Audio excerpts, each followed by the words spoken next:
ये जो लोग प्रश्न करते हैं कि मैं अपने परिवार का पोषण करता हूं, धन कमाता हूं, बेटी बेटा पढ़ाता लिखाता हूं, इनके ब्याह करता हूं, भजन नहीं करता हूं, तो कोई पाप भी नहीं करता, तो मुझे नरक क्यों मिलेगा?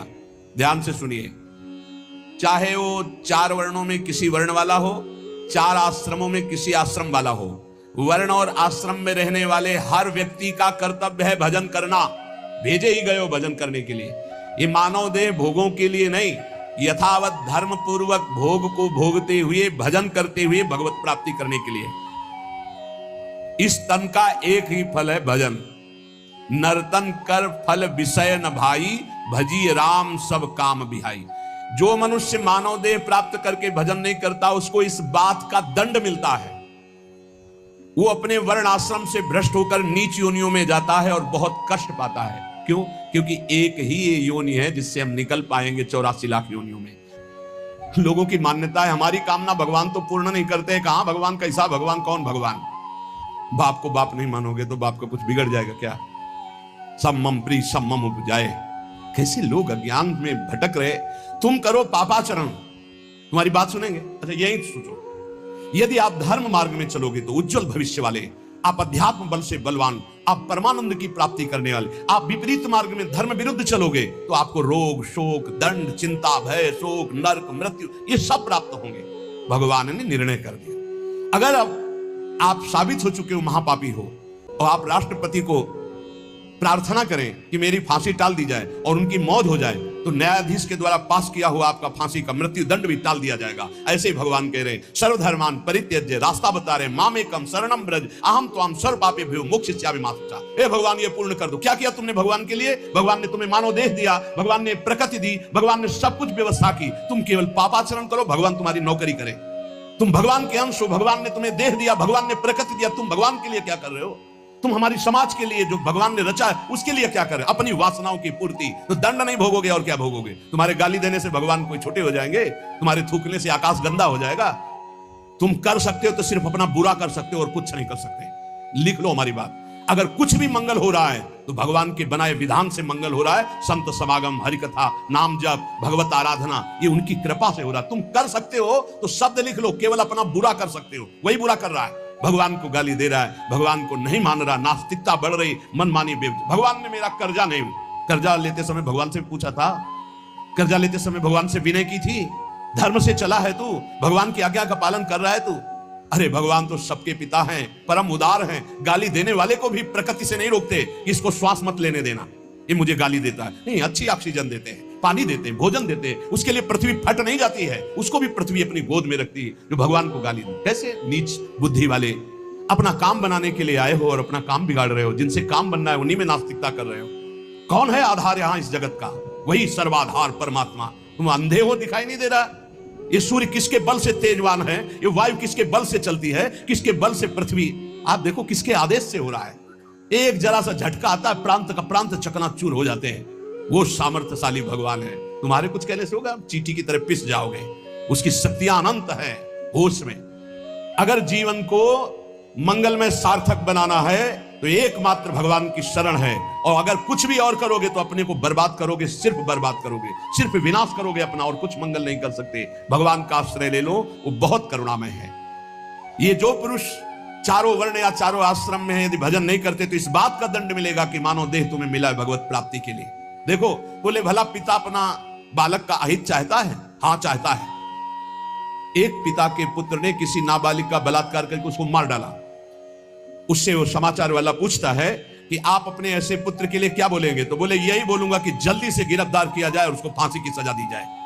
मेरे बालक ने ऐसा अपवित्र कार्य किया, मैं कभी देखना नहीं चाहूंगा कि वो मेरे सामने आवे, उसको जल्दी से जल्दी पकड़ा जाए। ये जब एक साधारण पिता ऐसा बोल सकता है तो असाधारण पिता जो धर्म के विरुद्ध चलेगा, तिनकर काल रूप में भ्राता, वो भगवान साक्षात धर्म स्वरूप है। कोई धर्मात्मा पिता नहीं चाहेगा कि उसका पिता अपवित्र कार्य करे और उसे गले से लगाए। फिर भी मेरे भगवान कह रहे हैं, अहम त्वाम सर्व पापेभ्यो मोक्षयिष्यामि मा शुचा। अपिचेत सुदुराचारो भजते माम अनन्य भाग। महादुराचारी भी हो तो आ जाए कह के कि प्रभु मैं आपका हूं, आपके सिवा कोई मुझे नहीं बचा सकता, तो मैं तुम्हें साधु समंतव्य सम्यक व्यवसिता हिस्सा, मैं तुम्हें साधु बनाऊं। फिर भी भगवान को कैसे शब्दों से बोलते, कोई भगवान नहीं। मनमानी आचरण करो, पता चल जाएगा भगवान है कि नहीं। अंतिम समय तक तो पता चल जाए। एक डॉक्टर बोले थे हमसे, जब गंगा किनारे भ्रमण करते थे, बहुत अमेरिका से पढ़ के आए थे, मार विज्ञान छांटते चले जाए, कौन भगवान, कैसा भगवान, क्या।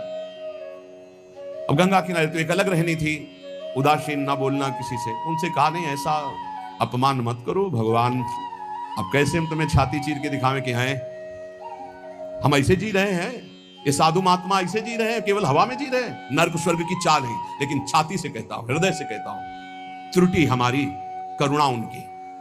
अगर कहीं भी हमें कुछ भी असंतोष हुआ है तो मेरे आचरण का, मेरे विचार का, मेरी क्रियाओं का हुआ है, और उनकी कृपा का वार पार नहीं। अपार करुणा बरुणालय। और मिलना, तुम बहुत दूर हो हमसे, तुम दूर हो, लेकिन मेरे प्रिया प्रीतम मेरे से दूर नहीं। अब वो कोई ऐसी दूरबीन नहीं कि मैं तुम्हें दिखा सकूं कि देखो। ये हम कोई प्रमाण तुमसे नमस्कार नहीं चाहने के लिए कह रहे, ये इसलिए कह रहे कि प्रभु कितना प्यार करते, तुम्हें कैसे बताऊं। हजारों प्राण हो तो न्यौछावर कर दे, ऐसा प्यार करते हो। ऐसे नहीं को स्वप्न में आके प्यार करते हो, भाव में आके प्यार करते हैं। जैसी भावना करोगे वैसे तुम्हें अनुभव कराएंगे। वो है, प्रत्येक कण में है, प्रत्येक क्षण में वो मेरे साथ है। ऐसा बिल्कुल माइक से कह रहा हूं, आचार्य बल से, गुरु बल से, कि विश्वास करो, वो केवल ध्यान का विषय नहीं है, वो केवल भजन का विषय नहीं है। वो मित्र की तरह मिलते हैं, वो संभाषण करते हैं, वो साथ खेलते हैं। पर ये बात वही देख सकता है जो उन तक पहुंच चुका है, जो उनके चिंतन में तन्मय है। अन्यथा ये मायाकृत नेत्रों से बात नहीं देखी जा सकती। इसलिए उसका पतन निश्चित है जो मनुष्य शरीर पाकर के भजन नहीं करता है। भगवान ने केवल भजन के लिए दिया है। दुष्यंता पर कायेषु स्वात्मानम हरिमीश्वरम मृतकेशानुबंधेस्मिन् बद्ध स्नेहा पतंत्यधः। भाई शरीर का अभिमान मत करो, ये मरा ही मरा, अभी मरा या कल मरा, मरा ही है पक्का। मृत्यु प्रतिपल साथ है। ये शरीर मृत शरीर समझो कब छूट जाए कुछ पता नहीं। इसके संबंधी भी छूट जाएंगे। इस शरीर से प्रेम गांठ करने का मतलब है नरक यात्रा तय करना। इसलिए इससे ज्यादा प्यार मत करो। इसे खूब कई बार हमने प्रार्थना की साधकों से, इस शरीर को ऐसा समझो जैसे कंजूस मालिक बेईमान नौकर से काम लेता है, ऐसे ले। इससे इसको छूट दे दी तो ये पूरी की पूरी जिंदगी बर्बाद कर दे। इसे बेईमान जैसे नौकर ना हो।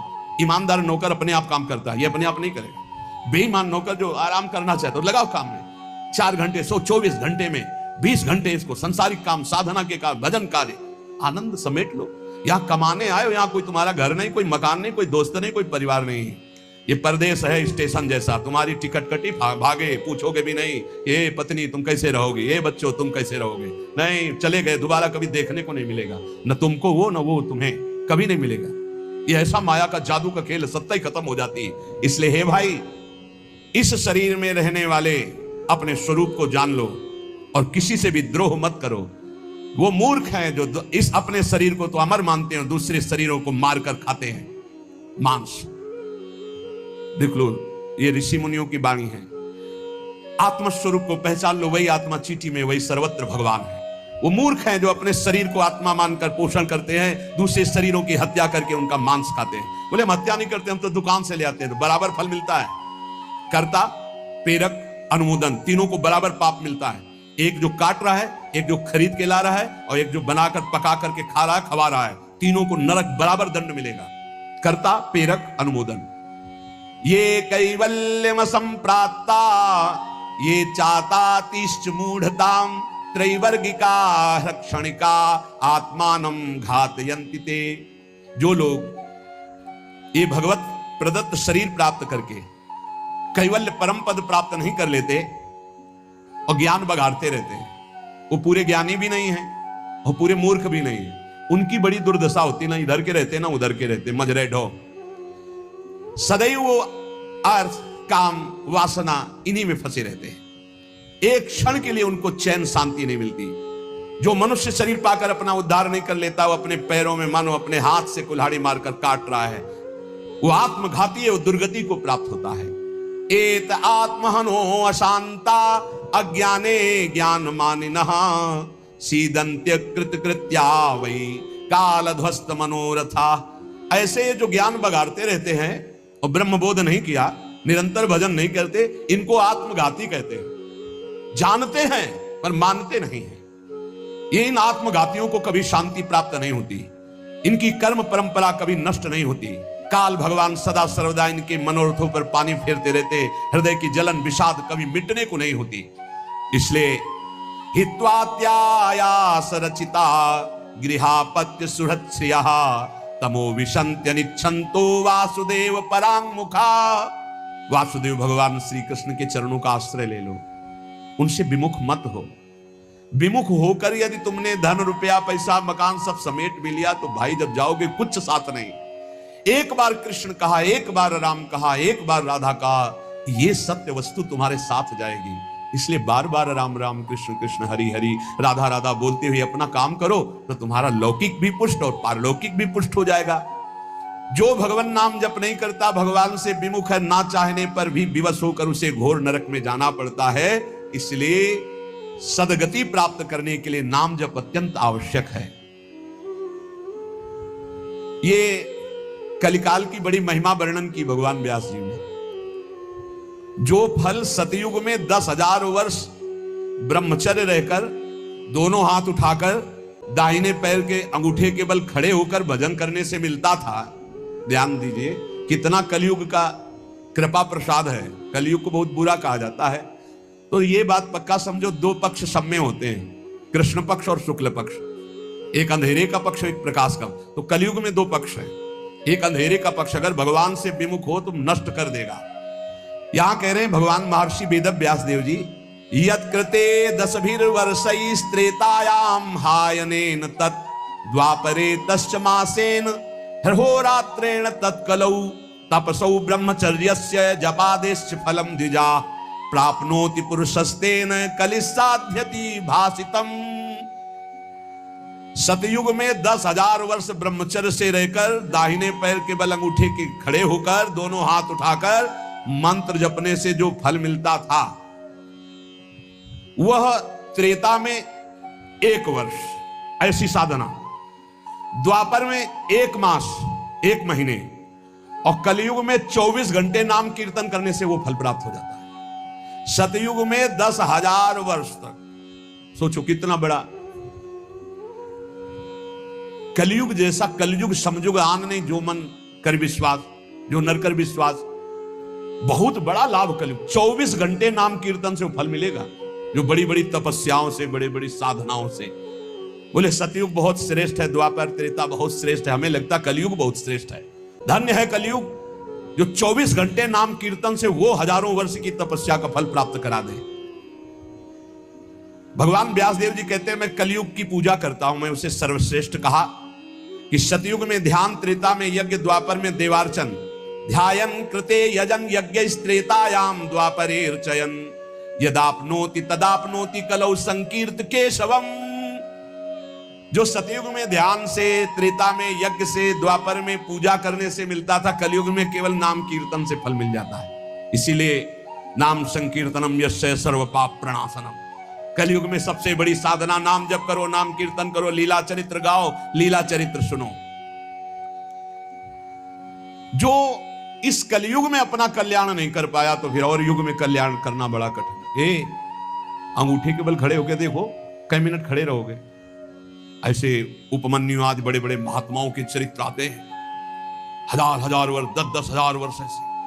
अरे यही सौभरी ऋषि यमुना में डुबकी लगा के भजन करके देखो, कई मिनट करोगे। जल को स्तंभित कर दिया और समाधिस्थ हो। ऐसे ऐसे महात्मा, अपने लोग महात्मा कहते हैं अपने को। डुबकी लगा के 2 मिनट नहीं रुक सकते नीचे, वो समाधिस्थ है। मछली को देख के 50 ब्याह करते हो, तुम मोबाइल में देख के क्या करोगे, तुम्हारे क्या होगा। इसीलिए बहुत होश में, कलयुग में बहुत मानता है भगवत प्राप्ति की, बहुत सुविधा है भगवत प्राप्ति की, तो होश में हो जाओ तो। पर ये होश रहने नहीं देता। ये किसके होश उड़ाता है, इसका प्रवेश कहां है, बता चुके कई बार। मदिरा पान करने वाला, मांस खाने वाला, पराई स्त्री से व्यभिचार करने वाला और स्वर्ण चोरी करने वाला, जुआ खेलने वाला, छल झूठ कपट रजोगुण, ये सब इसके स्थान है। नाम जप करो, पवित्र भगवत प्रसाद पाओ। कहां कलयुग है, आनंद ही आनंद। बोलो यहां कितनी देर कलयुग लगा तुम्हारे ऊपर, आनंद ही आनंद है। कलयुग समझुग आन नहीं, जो नर कर विश्वास, गाय राम गुण गण विमल भवबिन तरई प्रयास। कितना बड़े कलयुग केवल नाम आधारा, कोई बात और हो ना हो, राधा राधा राधा पार हो गए। सुखस्यांतरम दुखम दुखस्यांतरम सुखम पर्यायेणोपसर्पन्ते नरम नेमिमरा इव। भाई जैसे रात के बाद दिन आता है, दिन के बाद रात आती है, ऐसे तुम सुख में हो तो दुख आने वाला है, तैयार हो जाओ। और दुख में हो तो सुख आने वाला है। सुखम श्यांतरम दुखम, दुख श्यांतरम सुखम, भगवान व्यासदेव जी कह रहे हैं। ये पक्का तुम्हारे पूरे जीवन क्रम लगा रहेगा, क्योंकि तुम्हारा प्रारब्ध रच चुका है। सुख के बाद दुख, दुख के बाद सुख, ऐसा चलेगा। ये चक्र की तरह चलता रहता है। इसलिए तुम सुख में भूलो नहीं और दुख में प्रभु को भूलो नहीं। नाम जप निरंतर करो तो सुख दुख से परे हो जाओगे। जातस्य नियतो मृत्यु पतनम च तथोन्नते विप्रयोगावसानस्तु संयोगा संचया क्षयः विज्ञायना बुधा शोकम न हर्षमुपयान्ति ये तेषामेवे तरे चेष्टाम शिक्षन्ता सन्ति तादृशा। हे भाई मेरी बात सत्य मान लीजिए। जातस्य नियतो मृत्यु, तुम्हारा शरीर जन्म लिया है ना, मरेगा पक्का। कल एकांतिक में एक भाई से पूछा, प्रश्न कर रहे थे, भाई तुम्हें कभी आता है कि मरोगे? बोले नहीं, हमारा सत्संग सुनना रोज मिलेगा ये आपको। सत्संग में एक बार तो रोज आएगा कि तुम मरोगे, नहीं आएगा? रोज आता है। आपका तो अभ्यास बन गया होगा सुनने का कि मरने वाली बात तो रोज आती है। यही हमको संभालेगी, क्योंकि जाना है। जो संभलते नहीं हैं वो लड़खड़ा के गिर जाते हैं। रोज संभलना है, मरना है। जातस्य नियतो मृत्यु पतनम च तथोन्नति ही। अगर शरीर जन्मा है तो मरेगा आज, नहीं तो कल तैयार हो जाओ। जाना है, जाना है। कब जाना है पता नहीं है। फांसी वाले को तो समय बता दिया जाता है कि कल 12 बजे होगी, अपने को अपना ये भी समय नहीं पता है, पता नहीं कब जाना है। उसे पता हो जाए तो अच्छा रहता है। सब डर जाते कि इतना रह गए। बर्थडे कोई तो मनाता नहीं, शोक डे जरूर मनाता, लेकिन अब पता नहीं इसलिए बर्थडे मना रहे हैं। वैसे तो नहीं मनाना है, नहीं मनाना है। मनाना है गुरु प्रदत्त जन्मदिन। जिस दिन से दीक्षा हुई वही दिन हमारा सार्थक है। और यदि मनाना है तो नाम कीर्तन करके मनाना है। बर्थडे कैसे मनाया जाता है जानते हो? प्रिया प्रीतम को विराजमान करो, श्रृंगार करो, ब्याहुला करो और रात भर कीर्तन करो और खूब सबको पकवान पवाओ, जय जयकार लगाओ। हम कह रहे रोज बर्थडे मनाओ, बहुत बढ़िया है भैया। इस तरह का बर्थडे, इस तरह का बर्थडे। खोल रहे हैं शराब, गंदी गंदी सब खान पान और नाच रहे हैं, और ये कोई बर्थडे? समय नष्ट कर रहे हैं। कितना कीमती, राधा राधा राधा, कितना कीमती समय आप कैसे नष्ट करें? बहुत लोभ लगता है। इतना कीमती, एक श्वास खरीद नहीं सकते 50 वर्ष की कमाई में। 50 वर्ष की कमाई की जो श्वासें तुमने व्यर्थ की, सब श्वासों के द्वारा जो आपने धन एकत्रित किया, एक श्वास नहीं खरीद सकते। ऐसा कीमती श्वास राधा राधा। कह रहे हैं नित्य ये ध्यान रखो कि शरीर जन्मा है तो मरेगा। कुछ अच्छा नहीं लगेगा ये बात ध्यान रखने का, नहीं लगता अच्छा, कुछ अच्छा नहीं लगता। बस यही लगता है कि एकांत हो जाए, कितना भजन कर ले, बस यही सार्थक है। जीवन की सार्थकता, नाम जब कर लो, मरना है यार, कोई साथ नहीं जाने वाला। और आपको अनुभव की बात बता रहे, सब अपने लिए तुमसे प्यार करते हैं, तुम्हारे लिए कोई प्यार नहीं करते। किसी ने हमसे कहा कि आपको तो बहुत लोग प्यार करते हैं। हम कहा आपकी नजर में, हमारी नजर में नहीं। वो कहा क्यों, आपको ऐसा क्यों नहीं लगता? हम कहा हमें इसलिए नहीं लगता कि सब अपने लिए हमें प्यार करते हैं। हमारे लिए तो प्रिया जो प्यार करती है, सिर्फ प्रिया जो, वो हमारे लिए प्यार करती है। सब अपने लिए, हमारे लिए नहीं। हमारे लिए तो प्यार करते तो पहले भी प्यार होता ना, नहीं हुआ। हमारे लिए तो प्रिया जो पहले भी प्यार करती थी, अब भी प्यार करती है, और वो करती ही रहेंगी, क्योंकि उनका स्वभाव है ऐसा। संसार का प्यार भगवत समर्पण करने के लिए हमें मिल रहा है। आपका प्यार लिया प्रियाजू के चरणों में समर्पित, हमारे लिए नहीं, हमारी प्रियाजू के लिए। हमारे लिए प्यार सिर्फ हमारी प्रियाजू का है। आप प्यार करते हैं प्रियाजू के लिए, आप प्यार करते हैं, उस प्यार को प्रियाजू के चरणों में हम चढ़ाते हैं। वो प्यार मेरे लिए नहीं, वो प्रियाजू के लिए, जिससे आपको प्रियाजू कृपा करके प्यार करें, आपका दुख नाश करके परम सुख प्रदान करें। तो हे भाई, जिसका जन्म हुआ उसकी मृत्यु निश्चित है, और जिसकी आज उन्नति है कल उसकी मृत्यु, उसका विनाश, उसका पतन। यही खेल है मृत्यु लोक का।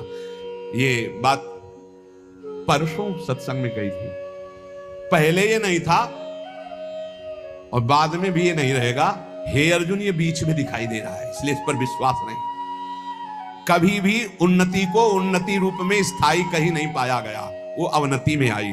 कभी भी अवनति सदैव अवनति नहीं बनी रहती, वो उन्नति को प्राप्त होती। ये चक्र चल रहा है, इसलिए अभिमान मत करो, फूलो मत, निरंतर भजन परायण रहो।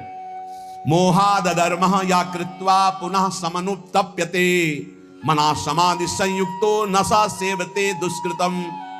ये जो मोहवश अपने शरीर को अविनाशी मान करके पापाचरण करते हैं, ये सच्चे हृदय से प्रायश्चित कर ले, नहीं तो नष्ट हो जाएंगे। हर पाप बम की तरह जमा हो रहा है तुम्हारा, जब फूटेगा ना बिल्कुल नष्ट कर देगा, किसी काम का नहीं रखेगा। जो जो तुम जान रहे हो कि पाप हो रहे हैं, इनका फटाफट प्रायश्चित कर लो, पाठ के द्वारा, भजन के द्वारा, संत